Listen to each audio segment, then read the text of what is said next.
Miarabantsika rehetra amin'ny anaran'ny Tompo ry havana malala, mahatratra ity Paska 22 nitsanganan'i Jesoa Kristy tamin'ny maty ity.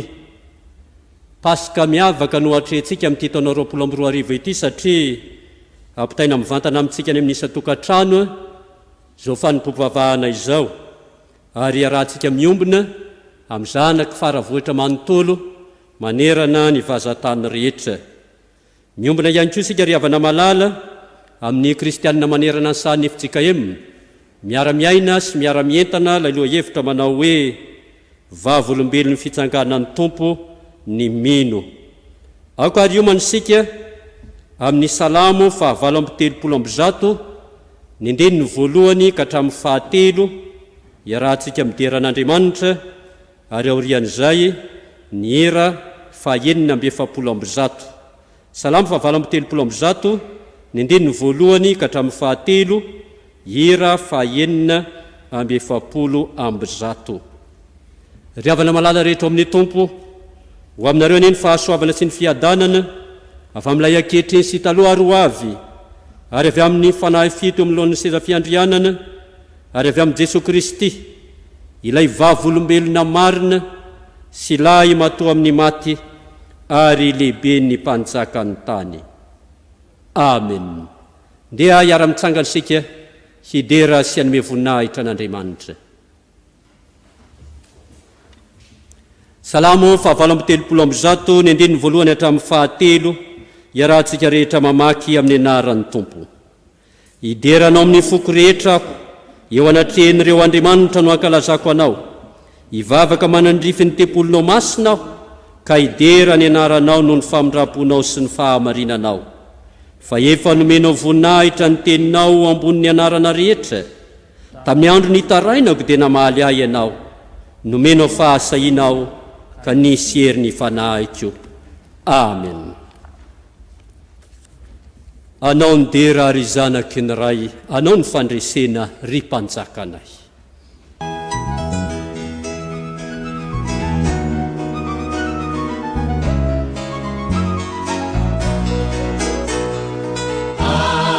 Anao ny dera ry zanaky ny ray,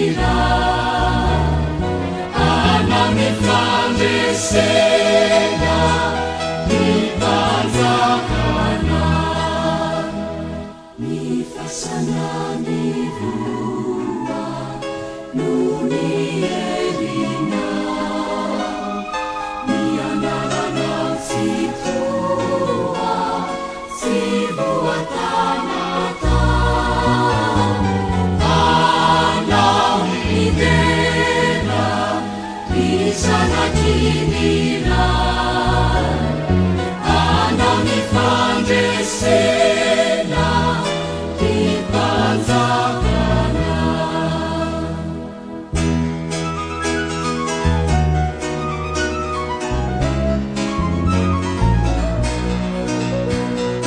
Ianao nandresy naomeny fasana, ny fanjakany ota olasana. Ny herin'ny Satana vatony tody, ny anarana nandresy FARITRA anao ny dera ry zanaky ny ray, anao ny fandresena ry mpanjakana.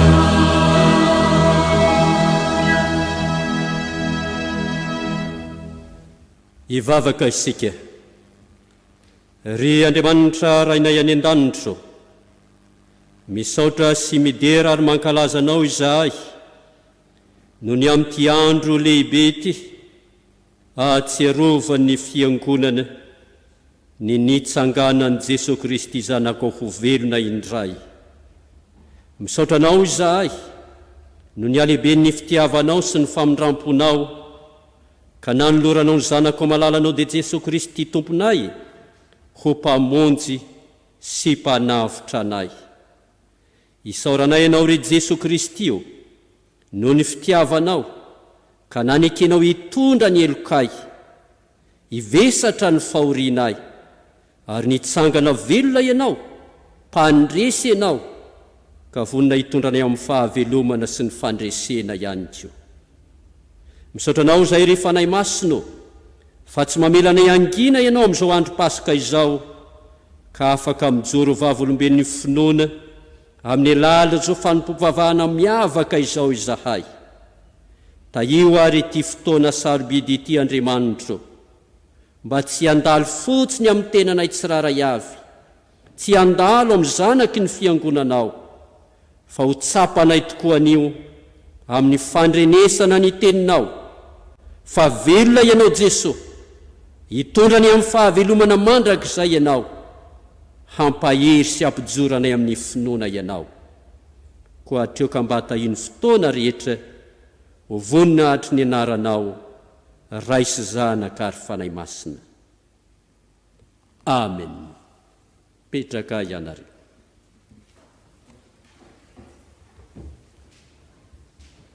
Aorian'ny fanambarana ny sitrapon'Andriamanitra sy ny vavaka fifonana riavana dia ataontsika ny hira fanampiny 20. Hira fanampiny 20 aorian'ny fanambarana ny sitrapon'Andriamanitra sy ny vavaka fifonana. Ndiary io enitsika riavako malala ny sitrapon'Andriamanitra ho atsika amin'izao Paska 22 izao. Fa hoy ny soratra masina, ary raha KRISTY notoriana fanatsangana tamin'ny maty, ahoana no ilazan'ny sasany eo aminareo fa tsy misy fitsanganan'ny maty? Nefa tsy izany, fa efa natsangana tamin'ny maty tokoa KRISTY ho santatra izay efa nodimandry, ko aza menatra ny ho vavolombelon'ny tompontsika. Amen. Manoloana izany sitrapon'Andriamanitra izany riavana dia mahatsiaro fa tsy tanteraka isika ary tsy mahatanteraka raha teo ny sitrapon'Andriamanitra nde iondrika mpanetretena, iondrika mpanajana eo anatrehan'ny Tompo isika, iaiky ny eloka sy ny fahotantsika ary aoka ny fotsika tsiraray avy samy anaraka izao tonom-bavaka izao. Hivavaka isika. Ry Tompo Andriamanitra rainay any an-danitro, mifona hito anatrehanao zahay, fa kely de kely ny finoana ty anatinay ny amin'ny zanako lahy tokana izay efa maty sy nitsangana tamin'ny maty hamonjy anay. Mifona aminao koa izay Andriamanitro, fa misalasala sy mihanahana ny amin'ny finoana, fa miaraka amin'ny Jesoa isan'andro izay ka tokony ho mpandresy tsy atahotra ny fahafatesana. Mifona aminao izay Andriamanitro, fa tsy nahatanteraka ny fijoroana vavolombelon'ny finoana indrindra koa, raha sendra tody zavatsarotra sy manahirana. Koa mibebaka aminao izay ankehitriny, mamelà ny elokay tsiraray avy Andriamanitro, mamelà ny eloky ny ankohonana sy ny tokantrano ianao, mamelà ny eloky ny fiangonanao, mamelà ny eloky izao tontolo izao. Noho ny amin'ny Jeso Kristy maty sy nitsangana tamin'ny maty no hanaovana izany vavaka izany. Amen.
Aranao ny Tompo, menatrao tsy say mitaraina, i Jesosy fitiavana. Kanjo tami safosafo, no nasetrina mikitrako, eny tsapako fanovidina, lafotany mirana mitenako. Jesosy malalako tafiny herinao, ahazako mandresy ny fakapanay, etsinotsinona izao tontolo izao, fafanimbana tena saina sy fanahy, oreharehako naikanambokovoko, kianineo anilanao anyeny foko, fa eo anilanao tsy misy mitoloko, eo no mahatsara a Jesosy, fa eo anilanao tsy misy mitoloko, eo no mahatsara a Jesosy.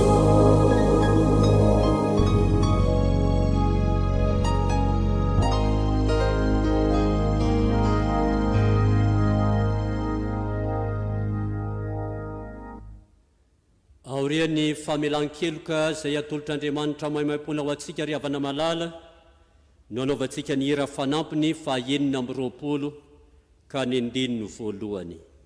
Hira fanampiny fahaenina amby roapolo andininy voalohany aorian'ny famelan-keloka. Aoka ary ara-mitsangana isika handray ny famelan-keloka atolotr'Andriamanitra ho antsika. Hoy Jesosy Kristy Tompontsika, izao no voalohany sy ny farany, dia lay velona, efa maty aho, nefa velona mandrakizay mandrakizay, sady manana ny fanalahidin'ny fahafatesana sy ny fiaina tsy hita. Koa makanesa ty amiko ianareo rehetra izay miasa fatratra sy mavesatr'entana, fa izaho no hanome anareo fitsaharana. Ko amin'ny anaran'i Jesosy Kristy velona no anambarana aminao hoe voavela ny elokao no ny fitiavan'Andriamanitra anao ao amin'ny Kristy. Amen. Sambatra ny olona izay voavela ny elony sy voasarona ny fahotany. Sambatra ny olona izay tsy isain'i Jehovah eloka ary tsy misy fitaka ny fanahiny. Amen.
Andeha iarahantsika manao zao ry havana ny fanekem-pinoana apostolika izay ombonantsika amin'ny fiangonana masina manerana izao tontolo izao manao hoe mino an'Andriamanitra ray tsy tompo anao ny lanitra sy ny tany aho ary mino an' Jesoa Kristy zanan'ilay tokana tompontsika izay nitoritorona tamin'ny fanahy masina nateraky Maria Virjiny nijala rano napaka Pônty Pilato nomboana tamin'ny hazo fijaliana matika nalevina nidina tany amin'ny fiainatsita tsangana tamin'ny maty tamin'ny andro fahatelo niakatra ho any an-danitra nipetraka ankavan'Andriamanitra ray tsy to avy any hoe viny tsara ny velona sy ny maty mino ny fanahy masina aho ny fiangonana masina manerana izao tontolo izao ny fiombonan'ny olona masina ny famelan-keloka fitsanganan'ny tena amin'ny maty ary ny fiainana mandrakizay.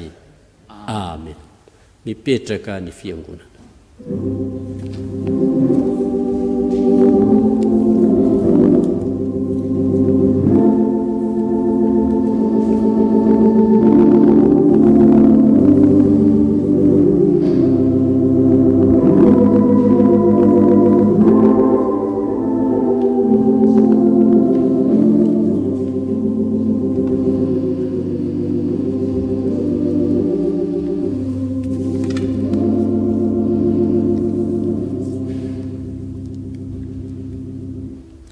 Ry havana malala dia tonga amin'ny fotoana ho an'ny ankizy sy ny tanora isika izao.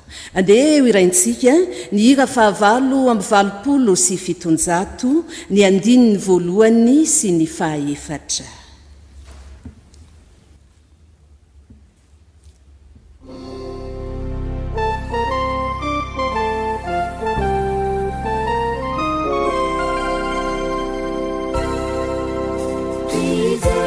Sakaza mizaza yanefa panzaka malaza iderani yanaganawe zahari vuriyetu izao isauta sidera mandaza uatulutra luana isauta sidera mandaza uatulutra luana.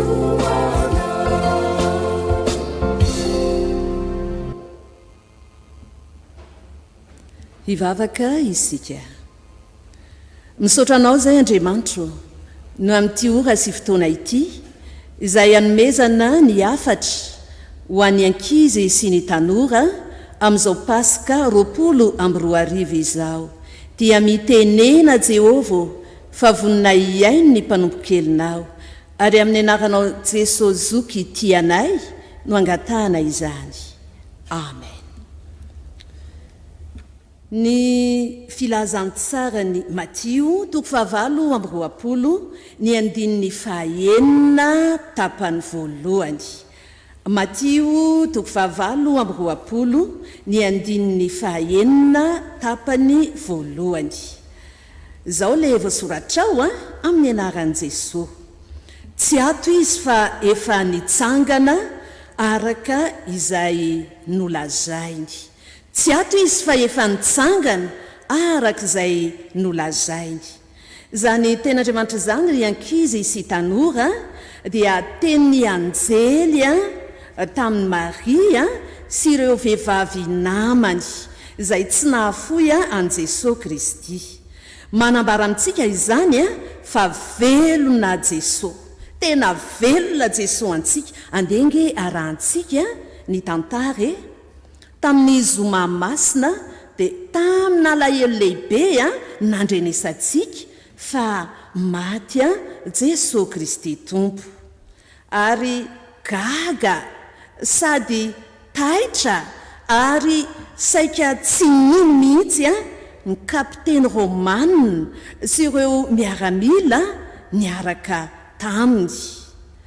Dia hoy ilay kapiteny Romanina hoe tena marina fa tena zanak'Andriamanitra io lehilahy io. Fa tamin'izay fotoan'izay rakizy dia ny fofofofo be ny rivotra dia maizina ny andro na dia mbola atoandro be aza. Tena fahafatesana mahagaga zany nahafatesan'i Jesosy tompontsika izany. Zary ny fasana andevenana azy. Nisy lehilahy mpanan-karena anankiray, Josefa no anarany, ary avy any Arimatia ity lehilahy ity. Mpanan-karena izy, ary dia vao nividy fasana ho azy mianakavy. Fa rehefa maty Jesosy dia nalainy ny fatiny Jesosy dia nofinosiny tsara dia naleviny tao amin'izany fasana vaovao vao novidiany izany. Dia inona indray ary manaraka rakisy tanora? Izao indray no nataon'ny Pilato sy ny mpisorony. Nanatona ny Pilato ireo lohandohan'ny mpisorona dia hoy izy hoe, Tompoko, nolazainy iny Jesosy iny fa hitsangana izy rehefa afaka 3 andro. Noho izany dia inona no ataontsika? Sao tonga tokoa izany? Sao avy eo indray koa ny mpianany hangalatra ny fatiny Jesosy dia ilaza hoe efa nitsangana izy. Dia hoy Pilato hoe, zao ary nitetika ho ataontsika. Voalohany dia atao mafidy tsara ny fasana, idina tsara ny fasana. Faharoa dia zao asiana tombo-kase, TOMPO zany eo ambonin'ny vato, lay varavara-pasana. Midika izany fa tsy azo kitikitihana io fasana io. Dia ny fahatelo hoy Pilato dia asiana miaramila mpiambina, miaramila Romanina, izay tena blende mihitsy satria miandry ny fasana andro aman'alina. Manaraka izay indray rakizy, inona indray ny zavatra niseho? Tonga ny maraina ny Alahady, mbola maizimaizina, ndreny vehivavy maromaro andeha ho any amin'ny fasana. Tsy iza izany fa i Maria sy ireo namany andeha hanositra menaka manitra ny fatiny Jesosy. Dia teny an-dalana izy ireo dia niresaka hoe, ohatray mahavesatra nge ny vato hoe iza no anakodiny vato, ary ahoana ny fomba hatafidirantsika ao amin'ny fasana?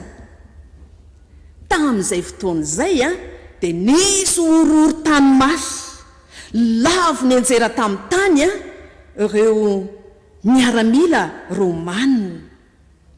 Nisy anjely avy tany an-danitra niseho, mamirapiratra, manao akanjo fotsy. Dia hoy ilay anjely tamin'ireto vehivavy, aza matahotra, aza matahotra, mitady an Jesosy ianareo, mitady an Jesosy ianareo. Tsy ato izy fa efa nitsangana, tsy ato izy fa efa nitsangana. Mandehana, mandehana, lazao am-pianany fa any Galilea no miaona. Velona Jesosy rakizy malala, velona Jesosy ry tanora havako. Ary zany Jesosy velony zany no miantoka ny fiainantsika eto an-tany hatrany an-danitra. Na dia ao anatin'ny fihibohana aza isika ao atokantrano ao, dia aza adinoina fa miaraka amintsika ao Jesosy. Na dia sarotra aza ny fiainana ianantsika eo foany Jesosy. Noho izany dia mila any Jesosy velona isika. Dia zavatra roaloha no amafisintsika amin'izao Paska 24 izao. Mivavaha mandrakarivo, ny mivavaka dia miresaka amin'Andriamanitra, dia miaino atsika Andriamanitra. Ary ny faharoa mazotoa mamaky Baiboly sy mianatra ny tenin'Andriamanitra, fa eo Andriamanitra, eo Jesosy no miteny amintsika, miresaka amintsika, dia mandray isika zany fahasoavana izany. Dia mahireza rakizy sy tanora fa efa nitsangana Jesosy. Velona Jesosy antsika mandray antanana ny fiainanao. Amen. Hivavaka isika. Misotranao zay Jesosy ny amin'ny teninao, mangataka aminao zahay ho an'ny ankizy rehetra, reo zandry kelinao Jesosy Kristy, hatramin'ny zaza mena vava mbola minono, ianao iantoka ny hoavin'izy ireny, arovy amin'ny loza sy ny fahavalo, ary aoka ianao andray antanana azy ireny. Mivavaka izahay ho an'ny tanora rehetra, miarova azy ireny ianao amin'ny asa sy ny fandrika izao tontolo izao, raiso antanana ny hoaviny, ampio izy ireny amin'ny fianarana, amin'ny asa izay atao. Fa indrindra omeo fo matoky ianao izy ireny Jesosy, fa velona ianao ary miasa amin'ny fiainany. Amin'ny anaranao Jesosy mpanjaka no angatana izany. Misaotra ray eo. Amen. Dia manantotra hatrany ny fiarabanantsika rehetra ry havana no ny amin'izao andro lehibe sarobidy iainantsika ho anatrehan'Andriamanitra, fankalazana ny Paska 20 izao. Somary sahiran-tsaina ihany sika, sahiran-kevitra malahelo aza, fa tsy afaka miakatra aty amin'ny fiangonana, tsy afaka miara-miombona no izao valana retina miparitaka maneran-tany izao. Kanefa tsy maintsy mifampahery hatrano sika, mifampahery amin'ny finoana, mifampahery amam-bavaka, dia miezaka manaraka ny fepetra maro samihafa. Tsy misy raha maro ambara akory fa dia izay fifampaherezantsika amam-bavaka, toy izo hatrany ry havana ny fiaraha-mivavaka any amin'ny isa-tokantrano, ary heverina mihitsy fa izao fiboana taterahantsika amin'ny isa-tokantrano izao dia lalana ataon'Andriamanitra ho antsika mba tena iaina amin'ny fiainam-bavaka isika, iaina ny fiombonam-pianakaviana, miombo-panahy, miraisaina, mifankaty, miombom-bavaka, manavao ny fiainam-pianakaviana. Raisa amin'ny lafy tsara ny fiboana ry havana ho fiasan'Andriamanitra any amin'ny tokantrano tsiraray avy, hanavao zan'Andriamanitra ny fiaina-tokantrano tsika. Ho antsika FJKM Tranovato Faravohitra dia misy hatrany ny vavaka, ny fifampaherezana, ny fampianarana avy amin'ny tenin'Andriamanitra, ampitaina amin'ny alalan'ny tambazotra serasera, FB zany. Ka dia manaraka ny isa-tokantrano isika, mandrafiboaka antsika ny trano. Mino isika fa ny tompony mahalala ny fotoana, ifarana ny tiady mamaya, valana retina izay mahazo ny firenetsamihafa itya, ka ampiverina antsika indraya, hiara-miombo-pamam-panahy eto anivo ny fiangonana. Dia mahereza ry havana fa momba sy mampahery antsika mandrakariva ny tompo. Mitoy ary ny Fanompoam-pivavahana, iroso amin'ny fankalazana ny tenin'Andriamanitra isika, koa mialohan'ny itsanganan'ireo mpanompon'Andriamanitra hitary-bavaka sy hamaky ny tenin'Andriamanitra, ataontsika ny hira fanampy ny 5, ny 9 sy ny 10. Hira fanampy ny 5, ny 9 sy ny 10.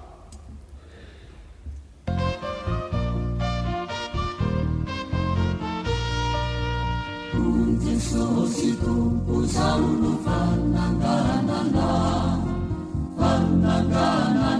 memaky sy fiainana, zay rehetra mino ahina dia maty aza,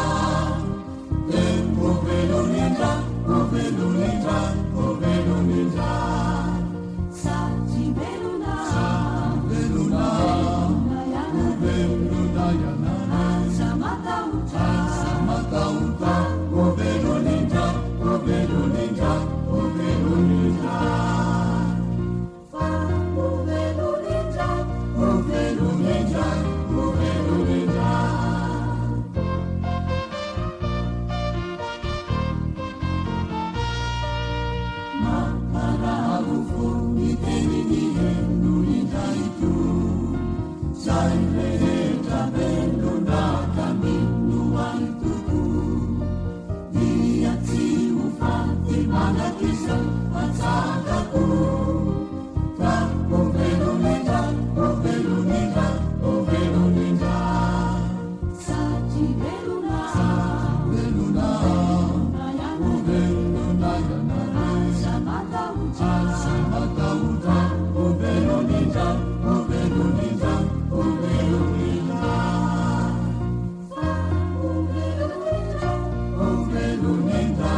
Mbola hiara ivavaka isika.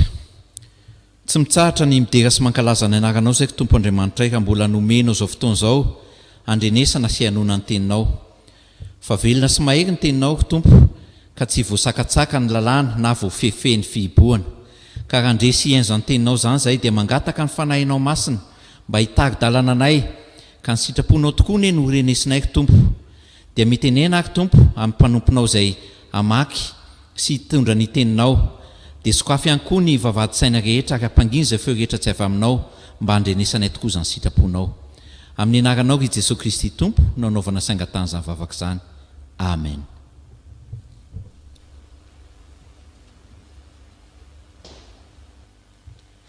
Iaraka maka ny teny soratra masina isika tompoko. Izany dia ho hitantsika ao amin'ny Joba 7:20, 5:20 ka hatramin'ny 7:20. Rehefa hitantsika dia vakintsika amin'ny anaran'ny Tompo. Kanefa raha izao dia fantatro fa velona ny mpanavitra ahy ka hitsangana any amparany eo ambony vovoka izy. Ary rehefa levona ny hoditro izao simba izao sady afaka minofoka aho dia ahita an'Andriamanitra.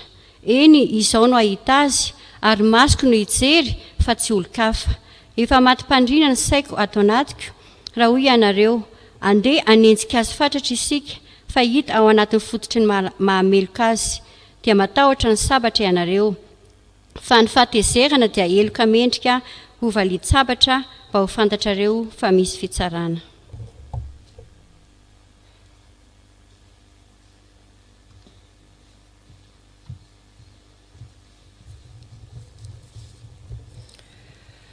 Marka 4:20, 5:7 ka hatramin'ny 20.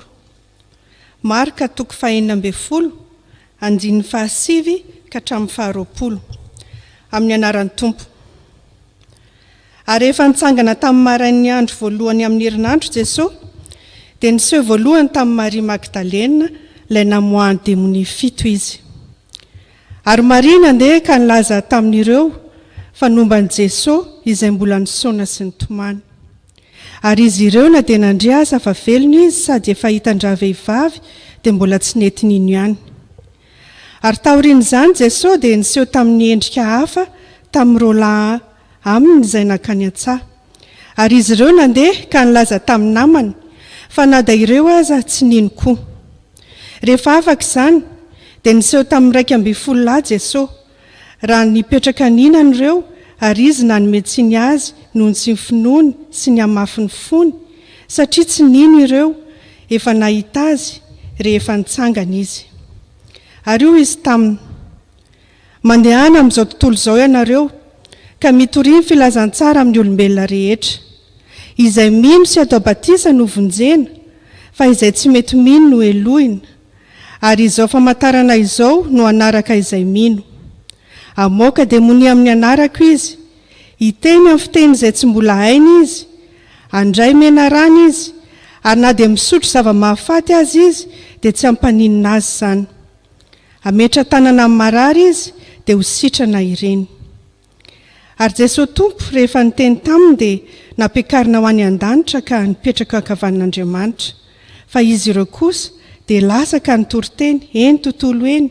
Ary ny Tompo ny ara-niasa taminy ka nanamarina ny teny tamin'ny famantarana izay nomba azy.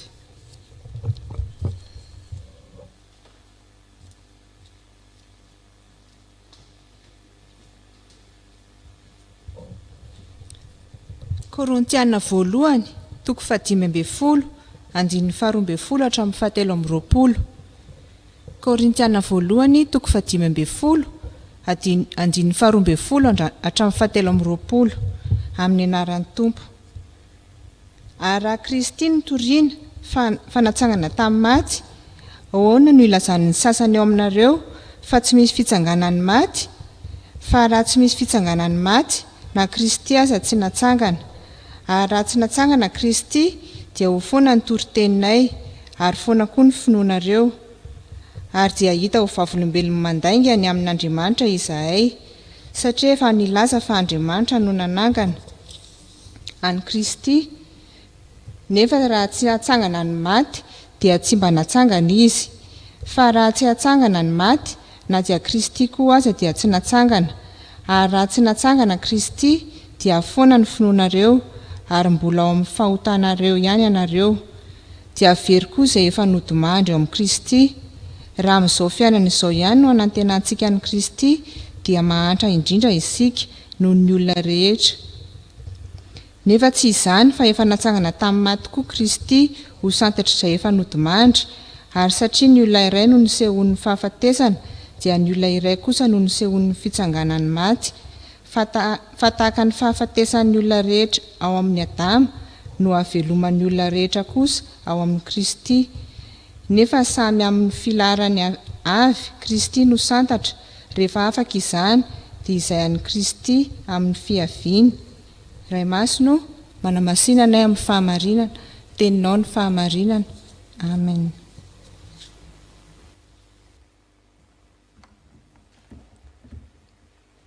Eo ampitsanganana ry havana malala no anaovantsika ny hira 270, andiny ny voalohany sy 2 dia hotoriana ny tenin'Andriamanitra. Aoka hiara-mitsangana isika.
Ry havana malala rehetra ao amin'ny tompo dia mbola ampitombony amintsika hatrany hatrany anie ny fahasoavana mampiadanana avy amin'Andriamanitra ray sy Jesosy Kristy velona. Amen. Ny Korintianina voalohany 5:20, ny andininy 2:20 ka hatramin'ny 3:20 no hafatra miezinezin'ny Paska entina ampiorenana ny finoantsika, ary tsy vitany hoe ampiorenana ny finoantsika fa tena hifampaherezantsika rehetra amin'izao andro sarotra dia sarotra lalovan'ny firenentsika, lalovan'ny firenena maneran-tany izao. Hanana ny tantarany manokana mantsy ry havana malala ity Paska 20 ity, satria teo amin'ny tantara dia veritra angamba fa zao vao nisy zany hoe Paska tsy afaka miakatra amin'ny tempoly ny vahoakan'Andriamanitra, tsy afaka makaty amin'ny fiangonana isika kristianina. Mila miorina tsara amin'ny finoana isika ry havako malala dia ny finoanan'i Jesosy Kristy. Nandresy ny fahafatesana, Jesosy Kristy nitsangana tamin'ny maty fa tsy tsingevaheva amin'ny sain'olombelona izay efa mila ho very-hevitra ihany amin'izao fotoana izao. Mila mifampahery ihany koa fa tsy hitanondrika anaty olana, anatin'ny fahasairanana maro isan-karazany. Paoly apôstôly raha vao manomboka amin'ity epistily ity eo amin'ny 1 sy ny 2 dia mitondra sahady zany fampiononana fampaherezana ary fampiorenana ny finoana ho an'ny kristianina tankorito izany ary dia sitrak'Andriamanitra ihany koa ny ampiorina ny finoantsika ary indrindra ifampaherezantsika amin'ity andro paska ity. Eto amin'ny andinin'ny 12 ka hatramin'ny 17 perikopa voalahatra androany Paoly apôstôly dia miezaka mitondra fampianarana fanazavana mafonja mba hampiorenana tsara ny finoana ny amin'ny fitsanganan'ny maty manoloana ny fampianarana miparitaka nentin'ny sadoseo izay milaza fa tsy misy fitsanganana amin'ny maty. Hafatra roa lehibe avy hatrany ry havana no raisintsika eto amin'ity perikopa ity. Ny anankiray voalohany dia ny hoe ny fitsanganana amin'ny maty no fototry ny toriteny, fototry ny finoana kristianina ary fototra mahafiangonana ny fiangonana. Ny fitsanganana amin'ny maty no fototry ny toriteny, fototry ny finoana, fototra mahafiangonana ny fiangonana. Ary ny anankiray faharoa dia ny hoe ny fitsanganana amin'ny maty no anjara fahasoavana lehibe raisin'ny mino amin'ny Kristy. Ny fitsanganana amin'ny maty no anjara fahasoavana lehibe raisin'ny mino amin'ny Kristy. Andeha ry havana malala ho jerentsika ireo ambarakevitra anankiroa lehibe ireo. Voalohany, ny fitsanganana amin'ny maty no fototry ny toriteny, fototry ny finoana, fototra mahafiangonana ny fiangonana. Andeha aloha iverenantsika vakina ny 12 ka hatramin'ny 20 vakintsika amin'ny anaran'ny Tompo. Ary raha Kristy no toriana fa natsangana tamin'ny maty, ahoana no ilazan'ny sasany eo aminareo fa tsy misy fitsanganan'ny maty? Fa raha tsy misy fitsanganan'ny maty, na dia Kristy aza dia tsy natsangana. Ary raha tsy natsangana Kristy, dia foana ny toriteninay, ary foana koa ny finoanareo. Ary dia hita ho vavolombelona mandaingany amin'Andriamanitra izay satria efa nilaza fa Andriamanitra no nanangana ny Kristy. Nefa raha tsy hatsangana ny maty, dia tsy mba natsangana izy. Fa raha tsy hatsangana ny maty, na dia Kristy koa aza dia tsy natsangana. Ary raha tsy natsangana Kristy, dia foana ny finoanareo, ary mbola ao amin'ny fahotanareo ihany ianareo, dia veriko izay efa nodimandry ao amin'ny Kristy. Ambarany Paoly voalohany indrindra ry havako malala ary ampitaina tsy amin'ny koritianina ihany fa amintsika rehetra ihany koa fa misy ary tena misy ny fitsanganana maty. Tsy anganongano zany na tantara foronina ary vavolombelona zany zao paska mbola ankalazaitsika mandraka ankehitriny zao dia nitsanganan'i Jesosy Kristy ho velona indray rehefa avy nandalo ny fahafatesana. Ary dia rentsika teo fa averimberin'ny Paoly apôstôly mandrakariva ny hoe raha tsy natsangan'Andriamanitra ny maty, raha tsy hatsangan'Andriamanitra ny maty, dia tsy mba natsangana Jesosy Kristy. Velona Jesosy, efa nitsangana marina tokoa ny Tompo. Ka dia tany sain'ny Paoly apôstôly raha miakatra kely isika ery amin'ny 15 ka hatramin'ny 19 amin'ity toko 15 ity, ireo olona samy hafa nisehony ary lasa nandeha nijoro vavolombelony zany fitsanganany tamin'ny maty zany. Ao ry Kefasy, ao ny 12 ao ireo rahalahy marobe mihoatra ny 500, ry Jakobo, ny apôstôly rehetra. Ary Paoly apôstôly dia milaza ihany koa hoe zaho ihany koa mba nisehony fa velona izy. Asongadin'ny Paoly manaraka kosa indray ry havana fa raha natsangana Kristy io izy, raha tsy natsangana Kristy eo amin'ny 14 averiny koa amin'ny 17 tapany voalohany, raha tsy natsangana Kristy dia foana ny toriteninay ary foana koa ny finoanareo. Ny dika teny iombonany eto Madagasikara dia mandika ity teny ity hoe foana amin'ny hoe tsy misy fotony. Raha tsy natsangana Kristy dia tsy misy fotony ny toriteninay, tsy misy fotony finoanareo. Izany hoe ny toriteny miorina amin'ny fitsanganan'i Kristy no toriteny mitondra finoana velony, mitondra finoana marina. Raha tsy natsangana Kristy dia foana, tsy misy fotony, maivana sy tsy misy dika ny toriteny. Ary ny finoana azy, finoana maivana toy ny milolo ihany, mety ho finoana ho-poana ihany. Raha tsy miorina amin'ity Paska, fitsanganan' Jesosy Kristy tamin'ny maty ity. Ny fitsanganan' Jesosy Kristy tamin'ny maty no fototra iorenan'ny toriteny, fototra iorenan'ny finoantsika, ka tsy misy dikany. Foana zany toriteny tsy miorina amin'ny fitsanganana amin'ny maty zany. Foana ny finoana tsy miorina amin'ny fitsanganana amin'ny maty.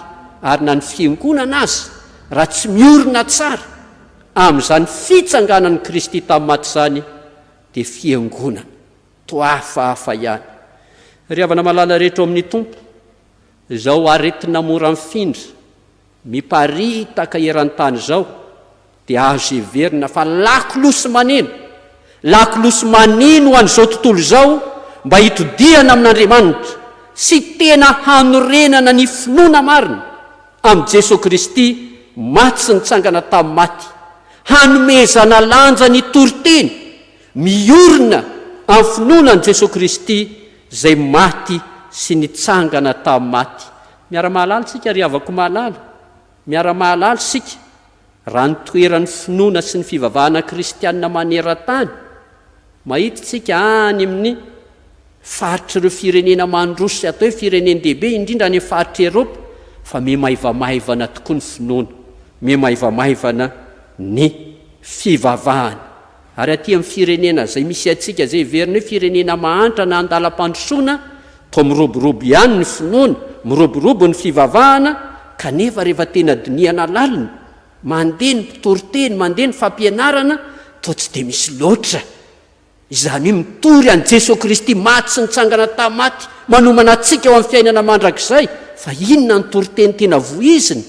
Ilay hoe toriteny milaza ny fahasambarana, vahaolana maimaika, toriteny mitondra vahaolana sy fanampiana, fanasitranana aingana dia aingana, mitondra ihany koa amin'ny fahazahoam-bola makarena amin'ny fomba mahagaga isan'andro isan'andro.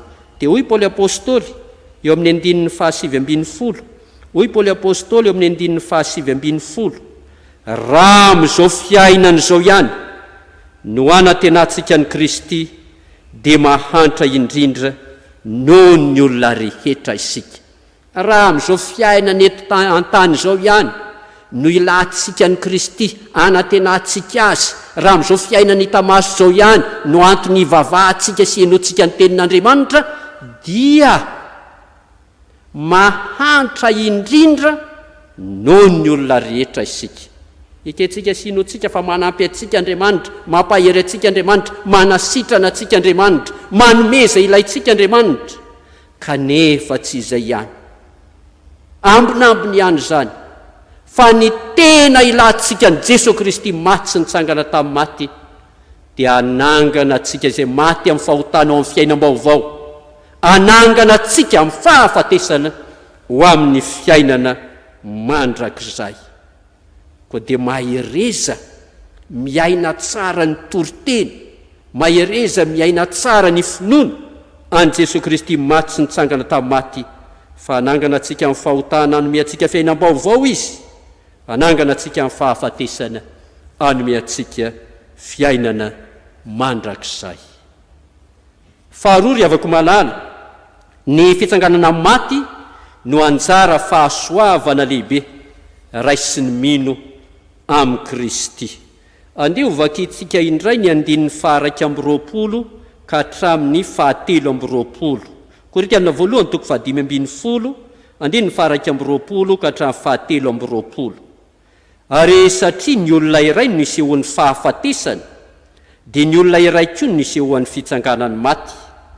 Fa tahaka ny hahafatesan'ny olona rehetra ao amin'ny Adama, no ahaveloman'ny olona rehetra kosa ao amin'ny Kristy, nefa samy amin'ny filarany avy. Kristy no santatra, rehefa afaka izany dia izay any Kristy amin'ny fiaviany. Eto indrindra ry havana malala no ahitantsika ny tena asarobidin'ny fitsanganan' Jesosy Kristy tamin'ny maty. Isika rehetra dia nandova fahafatesana tamin'ny Adama, teraka tamin'ny ota, ka ny fahafatesana no nangeja sy nampitahotra antsika. Kanefa noho Jesosy Kristy maty sy nitsangana tamin'ny maty, afaka nygadra izay nangeja antsika, afaka nitahotra resy ny fahavalo, ka dia ny fahavelomana no anjara fahasoavana tsara indrindra ho antsika amin'izao Paska izao. Ny fitsanganana amin'ny maty, ny fiainana mandrakizay kosa no lovantsika miaraka amin'ny Jesosy Kristy. Zany no afatry ny Paska, toriteniny amin'ny fitsanganan' Jesosy Kristy, ampiorina tsara ny finoana, andraisantsika amin'ny famonjena, andovatsika ny fiainana mandrakizay. Eto ry havana dia tiako ihany mampahatsy ary mampita amintsika ny hafatry ny komitin'ny fotom-pinoana eo anivon'ny FJKM, izay manafatra ny hoe amin'izao Paska 24 izao dia tsy atao ny fanasan'ny tompo ampitaindavitra, fa dia ataontsika ho zava-dehibe ny teny toriana. Dia ndeha hiverina kely vetivety amin'ny katekomenina isika, fa amin'ny katekomenina dia ampianarina tsara hoe ny finoana amin'ny maha-protestanta atsika dia miorina amin'ny toriteny, dia ny toriteny miainga amin'ny fitsanganan' Jesosy Kristy tamin'ny maty. Ny toriteny no mampiombona atsika amin'ny Kristy, ny toriteny dia azontsika hanovozana loharan'nim-piainana be dehibe tsy mety ritra, ary dia zava-dehibe amintsika ny mamaky baiboly, ny miainy toriteny mba hiombona atsika fiainana amin'ny Kristy, andraisantsika loharano tsy mety ritra fahasoavana be dehibe amin'izany tenin'Andriamanitra toriana no ny amin'ny fitsanganan'i Kristy tamin'ny maty izany. Fa noho ny fahalementsika, ho ihany ny fampianarana katekomenina, noho ny amin'ny fahalementsika izay mora manorina ny finoana amin'ny zavatra hita maso, dia nomen'ny tompo atsika ny fanasan'ny tompo zany, izay lazaina amin'ny teny afaka hoe teny hita maso, parole visible.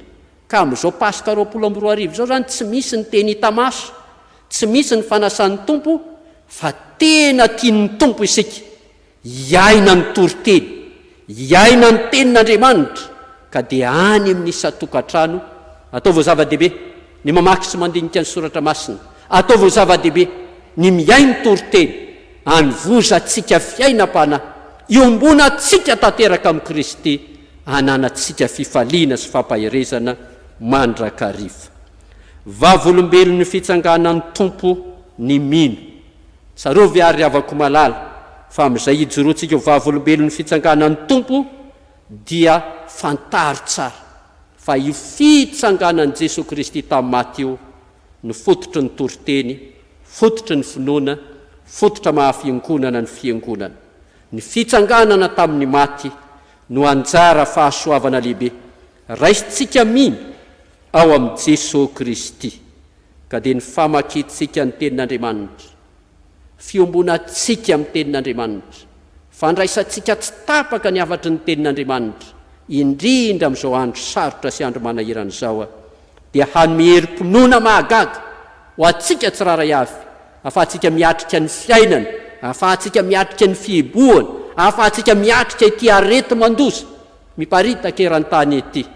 Fa rehefa mahery ny finoantsika, matanjaka ny finoantsika, miaina sy mivelona amin'ny tenin'Andriamanitra isika, dia mijoro vavolombelona, samy teny tahaka ny Paoly apôstôly manao hoe tsy izaho tsony ny velona, fa Kristy ny velona ato anatiko, fa izay velomako ankehitriny eo amin'ny nofo dia hivelomako amin'ny finoana ny zanak'Andriamanitra.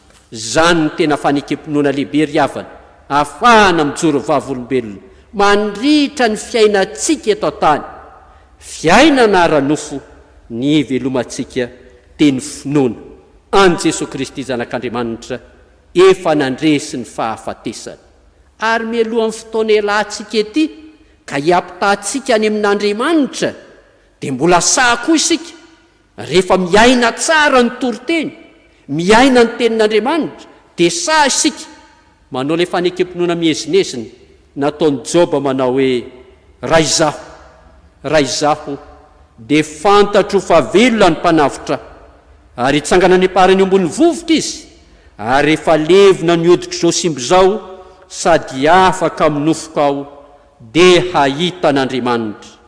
Iny izao no hahita azy ary ny masoko no hijery fa tsy olo-kafa. Ho an'Andriamanitra ny voninahitra. Amen.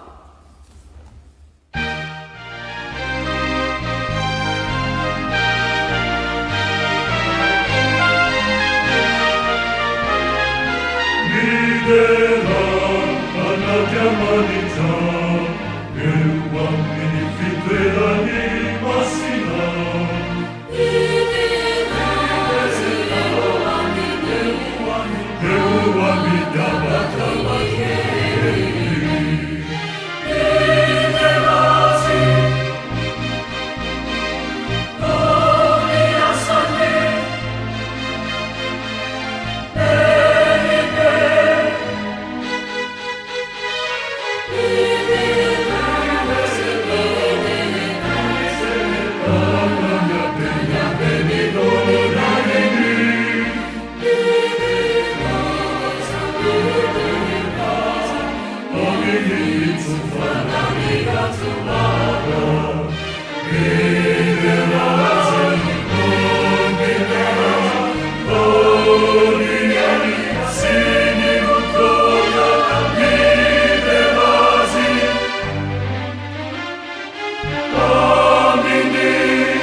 Ivavaka isika ry-havana.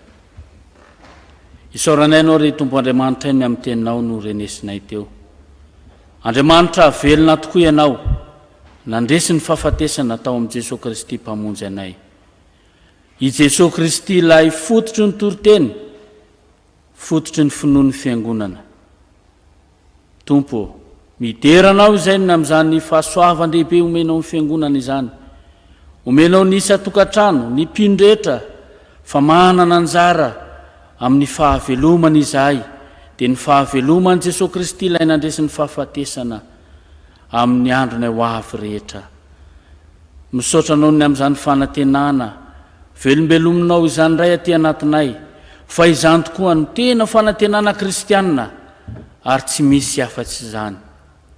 Misaotra anao izay Tompo fa mahatsiaro izay ankehitriny fa raha manaraka an' Jesoa ilay natsanganao tamin'ny maty tamin'izao andro Paska izao dia hanana anjara fahasoavana sy fitahiana lehibe eo amin'ny androm-piainanay manontolo, tsy ho anay ihany fa ho an'ny taranakay rehetra izay efa nofidinao. Ankehitriny izay Andriamanitro, mahatsiaro ny famonjen-dehibe nomenao anay, ka indreto miombona ny mpanomponao rehetra ao amin'ny isa-tokantrano, miombona amin'ny fiderana lehibe ny amin'ny andresenao ny fahafatesana. Miombona any koa nefa izay amin'ny fangatahanay, dia ny fangatahana ho an'ny mino rehetra manera-tany ao anatin'izao vanim-potoana iainana izao, toa mahatsiaro voageja, toa mahatsiaro ao anatin'ny fahafatesana. Tompo, ataovy mahatsapa ny mpino rehetra naizanaiza misy azy ankehitriny fa efa nandresy ny fahafatesana ianao. Eny fa na dia mandravarava aza ny fahafatesana izany ankehitriny amin'ny firenena maro samihafa, ao aminao kosa misy fahavelomana mandrakizay. Jereo ary ireo havanay ao amin'ny fiombonan'ny mpianakavy, raha misy amin'izy ireo Andriamanitro ao anatin'ny aretina, raha misy amin'izy ireo Andriamanitro ny donam-pahoriana, raha misy amin'izy ireo ao anatin'ny fahasairanana lalina, tsy afa-miombona amin'ny havany akory, tafasaraka amin'ireo olontiana noho ny amin'izao arety mandoza izao. Indreto izay mametraka ny tsira reo am-pelatananao. Ampodio Tompo ny fahasalamana ho an'ny sambatan'olona, na aretina manahoana na maharetina manahoana Andriamanitro, dia angatahanay ny famindramponao hiasa amin'ny tsirairay avy, anondro ny loharanon'aretina ka hiala izany toy ny tsy nisy fa ody fahasalamana.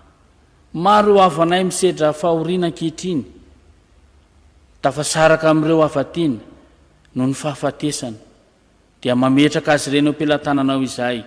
Amin'izao vanim-potoana lehibe iainanay izao Tompo, no angatahanay ny ampatsiahivanao azy ireo amin'ny alalan'ny fanainao masina, fa ny fahafatesana efa nresenao. Ampireny ny finoan'izy ireo Andriamanitro, ka ataovy mahatsiaro fa ao aminao misy izany fiononana izany. Jereo reo havanay ao anatin'ny olana, arovy izy ireo tsy ho azo ny fakapanahy hiala amin'ny finoana na hitady zavatra hafa hiantsapazana, indrindra Tompo ao anatin'izao vanim-potoana tena sarotra iainana izao. Fa misy tokoa ny namanay tsy manana izay hoaniny, misy ny namanay tsy hafa manoatra akory, fa dia tsy maintsy miaritra ny anohanana. Ataovy mahatsiaro izy Tompo fa eo ianao, ary mangataka izay ny fanainao masina ampietsika izay rehetra mpanomponao, efa nomenao anjara fitahiana manokana afaka manampy ny tsirairay ao anatin'izao vanim-potoana izao, dia amporisio izy Andriamanitro hijery ny havany, amporisio izy hijery ny namany, fa tsy tazam-potsy ny fahorian'ireo izay miandrandra famonjena, ka mihaino ny vavaka sandratra ianao. Mino izay ry Tompo tsara indrindro fa ny fiangonanao dia ho tafianao hery mandrakariva ary voaka ho mpandresy mandrakariva, satria ianao Jesosy Kristy no ivo ny finoanay, ianao ilay velona hatramin'izay ka ho mandrakizay no eo aminay, dia manana izany fifaliana izany izay fa momba anay ianao. Jereo ny firenenay Andriamanitro ao anatin'ny fahantrana lalina, tsy maintsy mitady izay ho arapan'ireo vahoakanao, dia mino izay fa mitsinjo azy ireny ianao, na dia ao anatin'ny loza aza, dia ho ataonao hafa satria tianao, satria efa nofidinao Andriamanitra raha teo. Ry Tompo rainay any an-danitro, fifaliana ho anay ao amin'izao andro Paska izao, ny miombona amin'ilay vavaka nampianarin'i Jesosy Kristy anay manao hoe: rainay ao izay ny an-danitra, ho amasinany ny anaranao, ho tonga ny fanjakanao, ataony ny sitraponao, ety atany taky ny an-danitra, meonay nio izay anina saza aonay, ary mamela ny elokay tahaky namelanay izay meloka taminay. Aza mitondra anay amin'ny fakapanahy, fa manafanay amin'ny ratsy anao ny fanjakana sy ny hery ary ny voninahitra mandrakizay. Amen.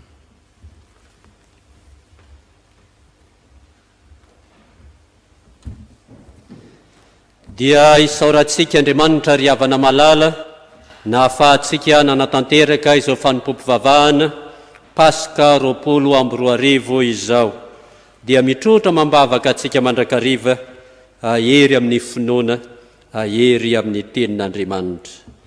Nde hamarana ny fotoana isika ry havana ny hera 730, ny andeny ny voalohany sy ny 5 ataotsika milohan'ny tsodrano, ary ny hera 270, ny andeny ny voalohany sy 4 ataotsika aorian'ny tsodrano. Aoka hiara-mitsangana isika.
Raiso amin'ny finoana sy ny fifaliana ry havana malala ny tsodrano atolotr'Andriamanitra ho anareo. Ary Andriamanitry ny fiadanana izay nitondra an' Jesosy tompontsika mpiandrondry lehibe hiala amin'ny maty, mitondra ny rano ny fanekena mandrakizay. Izy any hahatanteraka anareo amin'ny tsara rehetra, hanao ny sitrapony, ka hiasa ao anatinareo izay akasitrahany io masony amin'ny alalan'i Jesosy Kristy. Ho azy izay ny voninahitra, ho aminareo ny fampahirezana sy ny fiadanana. Amen.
Family